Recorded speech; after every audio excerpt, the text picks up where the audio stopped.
অবনতিশীল আইনশৃঙ্খলা পরিস্থিতির দ্রুত উন্নয়ন এবং সংস্কারের মধ্য দিয়ে গণতান্ত্রিক সমাজ বিনির্মাণের দাবিতে দেশব্যাপী কর্মসূচির অংশ হিসেবে নোয়াখালীতে মানববন্ধন করেছেন সুশাসনের জন্য নাগরিক সুজন।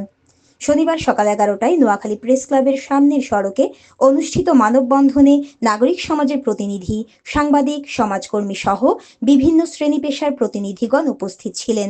এই অন্তর্বর্তীকালীন সরকারের প্রতি আমাদের দেশবাসীর আশা এবং আকাঙ্ক্ষা অনেক বেশি, কিন্তু আমরা লক্ষ্য করছি আজকে 6 মাস অতিবাহিত হওয়ার পরও যথাযথভাবে রাষ্ট্রীয় যে সংস্কার সাধনের কথা, সেই সংস্কার সাধনের বিষয়টি দ্রুত গতিতে যেটা সম্পন্ন করার কথা, সেটা দ্রুত গতিতে সম্পন্ন না করে সময় ক্ষেপণ করা হচ্ছে।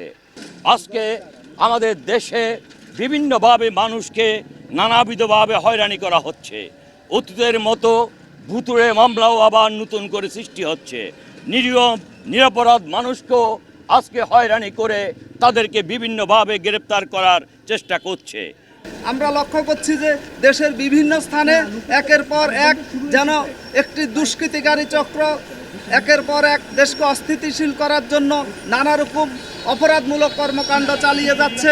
অন্যদিকে প্রশাসনও যেন এই দুষ্কৃতিকারী চক্রকে নিচ্ছিন্ন করতে অনেকটা ব্যর্থতার পরিচয় দিচ্ছে।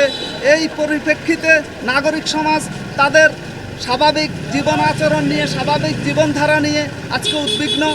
এ সময় সমাবেশে সুজন নোয়াখালী জেলা কমিটির সভাপতি অ্যাডভোকেট মোল্লা হাবিবুর রাসুল মামুন, সাধারণ সম্পাদক আবু নাছের মঞ্জু, বেগমগঞ্জ উপজেলা কমিটির সভাপতি গোলাম মহিউদ্দিন নসু, সাংবাদিক মাহবুবুর রহমান, নারী নেত্রী নাসিমা মুন্নি, অবসরপ্রাপ্ত শিক্ষক শাহিদা পারভিন সহ অন্যান্যরা বক্তব্য রাখেন।